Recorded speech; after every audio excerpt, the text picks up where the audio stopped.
Ladies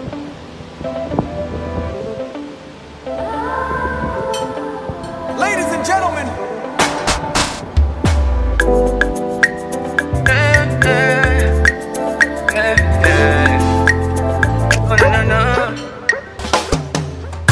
finally I see your face. Ooh, oh my days. I've been out here looking for you for days.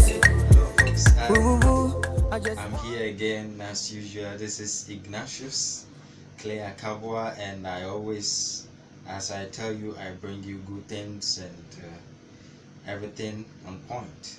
Today I'm here with my very own brother. He's from Zimbabwe and he's a chef in Dubai, and I want to find out how Africans come to Dubai and they are able to get chef work and do. So, my brother Samson. Yeah, bro. How are you? I'm good, and you, bro? I'm also doing well. Nice to meet you. It's Nice been a little bit meeting long you time, too, man. Samson. Samson. Yeah. So, I and my friends, my folks out there, they want to find out, how do Africans come to Dubai and ended up being a chef? So tell us something about it. You know, there are 2 ways or 3 ways or 4 ways. I don't know exactly. But you know, there are some chefs who become chefs by experience. There are some chefs who go to school for them to become chefs. But now it depends in Dubai. If you come from Africa after getting your culinary qualifications, you come to Dubai. Don't expect to be like you're gonna work as a chef like the way you're working in Africa. Here they will reduce you to just a commis. They can reduce you to something else. But you know why? Because they are talking of this GCC experience. But you know, it's really good to be in Dubai as a chef. I think there are a lot of things that you learn and you benefit, because there's a lot of cuisines going around. Like for me, when I came, I was not even aware of Asian cuisine. But when I got here, I was introduced to the Asian cuisine, bro. I even cooked the biryani, the pulao, the kadai masala, Hyderabadi biryani, this Haryali chicken, better than the Indians. So folks, you have my brother. Yeah. He's an African and now he's cooking a lot of Asian foods and Indian foods. And he learned how to do it and he's now doing it very well. Samson, before we go on, you are from where? I'm from Zimbabwe, bro. All with love from Zimbabwe. So give a shout out to some of the Zimbabwe friends. You know, I want to give a shout out to my wife, my kids, all my friends. I'm from Zimbabwe. I have friends in Harare, but originally I'm from Masvingo. Okay. That is the first town in Zimbabwe. Okay. So, let me cut the long story short. What we're gonna say here is, there are some things that we are expected of that you need to put in mind before you go. Anyway, be it everywhere you wanna go in world, because there is one thing. Modern day slavery is real, so know before you go. Some people, they are misled. They're giving information that if you come to Dubai, it's like you pick money from the streets, bro. Those are lies. And when somebody is sending you money, when he's working in Dubai, don't waste that money. You need to properly utilize that money, because people here, they sweat for the money. It's not like we just come here, we pick money, bro. If I tell you, I've never worked in a busy restaurant or a setup like Dubai. The money is circulating, people are busy there. So don't expect it like it's a walk in the park. It's not easy. So folks, it's not just that you come and then you become a chef. No, you have to go through a process and finally you ended up being a chef. So as Samson is telling you, it's not easy here. It's not easy. And don't be deceived that as soon as you come here, everything is cool. No. You have to work your way out. Yes, bro. But I have one thing, you know, if you can survive in Dubai, you can survive anywhere in the world. Okay. Because Dubai is tough. Okay. So you heard from the man himself. He's telling you Dubai is tough.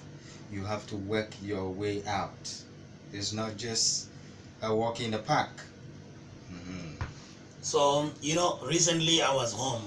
I got to relate myself, my progress, like where am I coming from, where am I going, where I am now. Yeah. So, most of the people, you know, they get it twisted. Like, if somebody goes to diaspora, he has to be spilling money, or he has to be doing this and that for them, Mhm. especially relatives and friends. Yeah.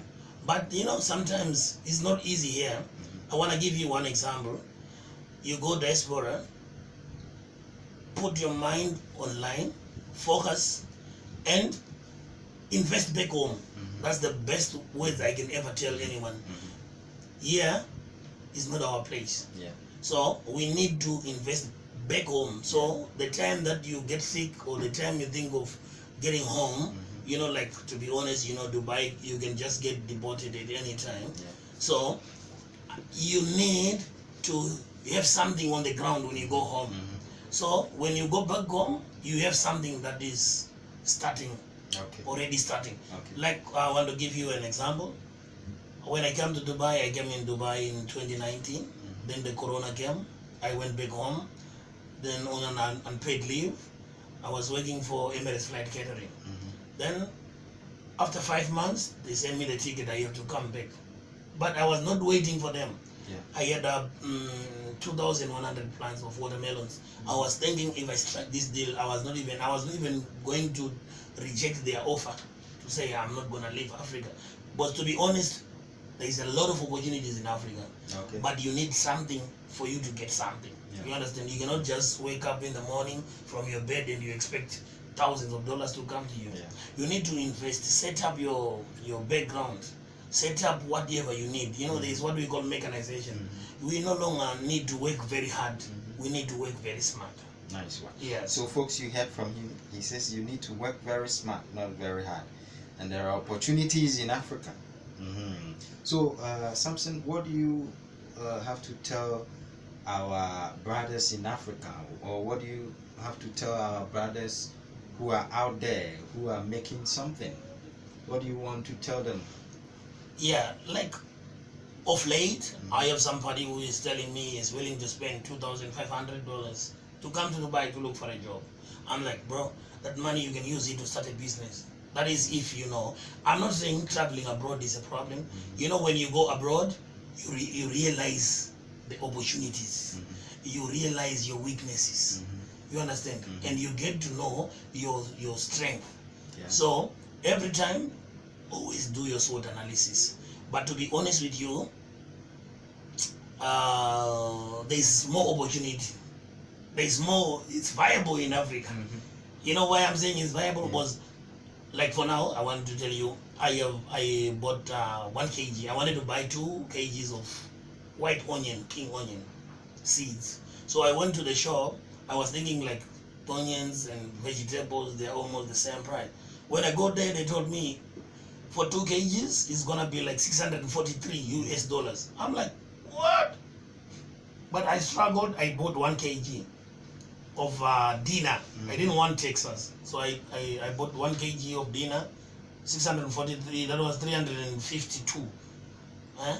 Then I bought butternuts, 500 grams. I bought okra. I bought tomato tengero breed, and watermelons. I'm doing crimson sweet. At the farm we are having also this wheat. We are having like 0.3 of a hectare. We are also doing fisheries. It will be really nice. I think one of the days I will be very happy to have you on my farm, you know, and you explore, we see how things are going. My neighbor guy, I left him there. When I went back, bro, I found him. He's doing very nice. He's doing chicken, the African chickens, the layers, and the broilers. So, folks, you heard from my brother Samson. He's telling us that there are opportunities in Africa. But when you are in there, you don't really see it. Exactly. Whenever you come out, then you realize there are opportunities in Africa. You know, Mr. Ignatius, in our culture, the Shona language, we say, chikomo chiremera kune vari kure vari pedo vanotamba nacho. You know what is the meaning of this saying? Let me explain. Yeah. If there is somebody who speaks Shona Day, who understands Shona Day, they will tell you what is the meaning and the way I'm going to relate it. You know, in a village setup, you might have a hill. You know, the people who stay in that village, they don't know the importance of that hill, or they don't realize the value of that hill. But the people who are far away, they realize the value of that hill. Okay. So my point is, bro, there is an easy way to make money. Yeah. But our educational system, it has brainwashed us that we are made to be objects who are going to do something according to instruction. Yeah. We don't think outside the box. And sometimes people, they think outside the box. They try. But when they try, they put the box, they keep it somewhere there, and they will still take the box for reference. Think outside the box and take the box and throw it away. Yeah. Bro, I'm telling you, 1 kg is like 400 to 500,000 onion, white onion. You understand? In my country, we are selling it like $1 for 10. When I went back home, I found they are importing onions from South Africa. $1 for 10 is wholesale price. So if I have 400,000, it means I can get 40,000 US dollars in 5 months. Yeah. Or $50,000 in 5 months. That is $10,000 a month. But I'm here, I'm not getting that money. You understand? And this thing, you just get money for 5 months. You don't go like it's a baby that you need to be getting every time, bro. You just need to put your things on the ground, make a setup, plant, you have workers there, you are doing some other things while this thing is going. So let me chip in here. So folks, as my brother Samson is here, he's not just thinking about the chef work here. No, he told me that he has invested in farming in Zim. Yeah, so he just work his way out and then go home and do his projects. Yeah, you know, Ignatius, you know why I choose to invest in farming as a chef. You know, we say there's competition, you know, understand? There is integration. There is headward and backward integration.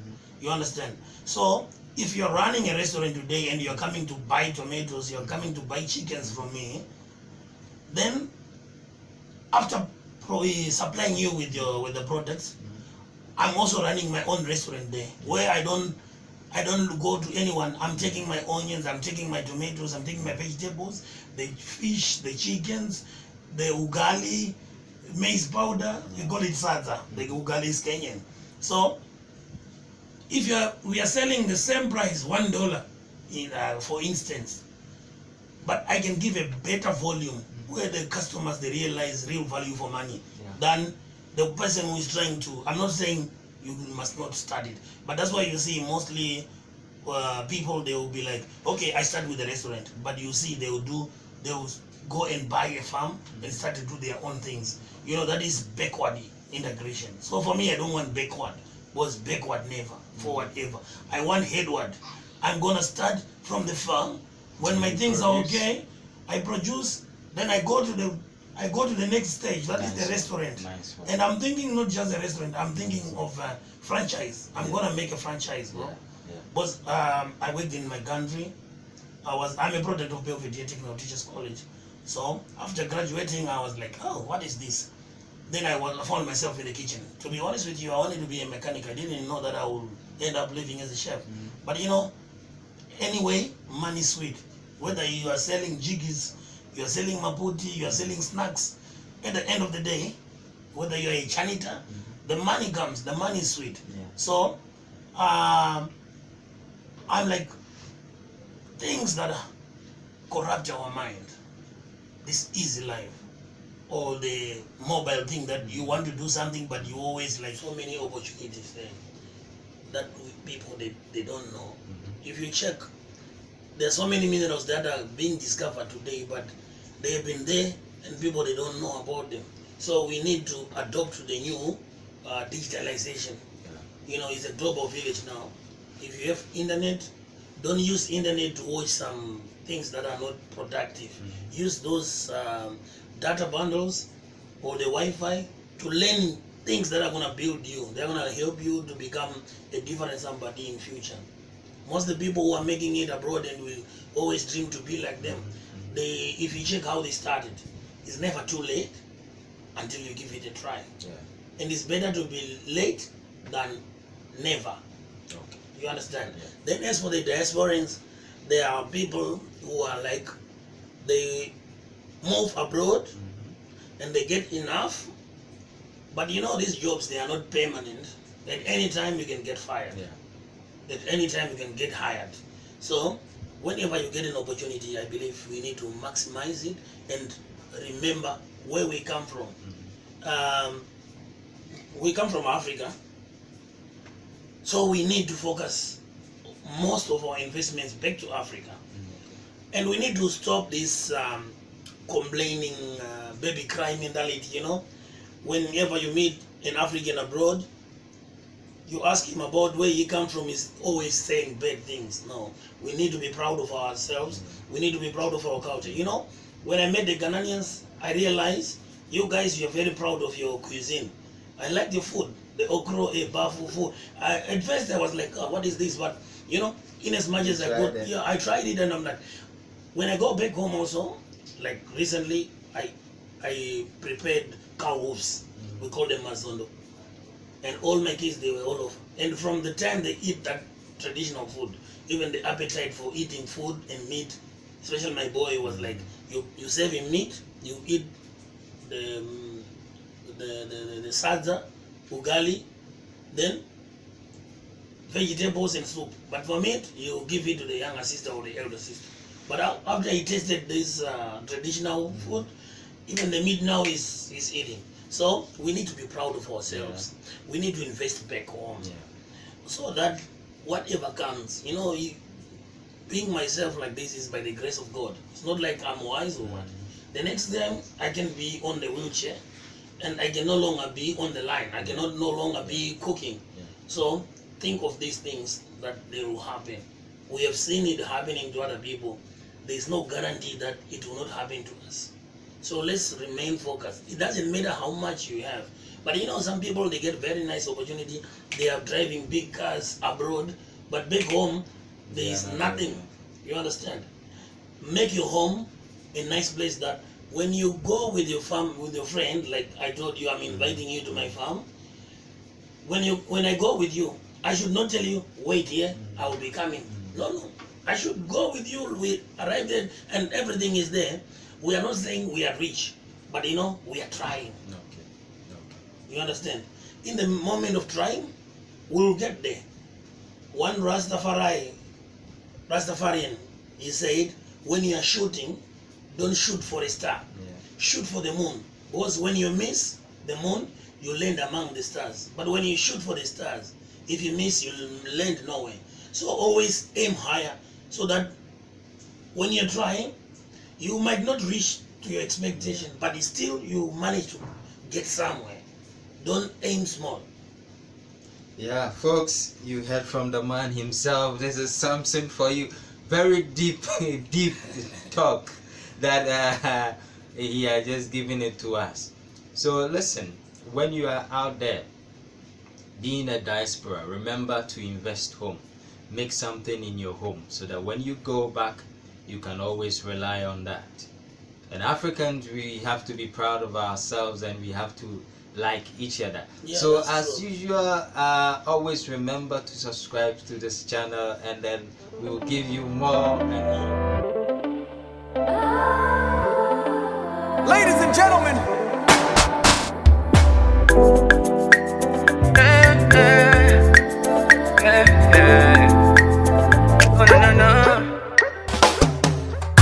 finally I see your face.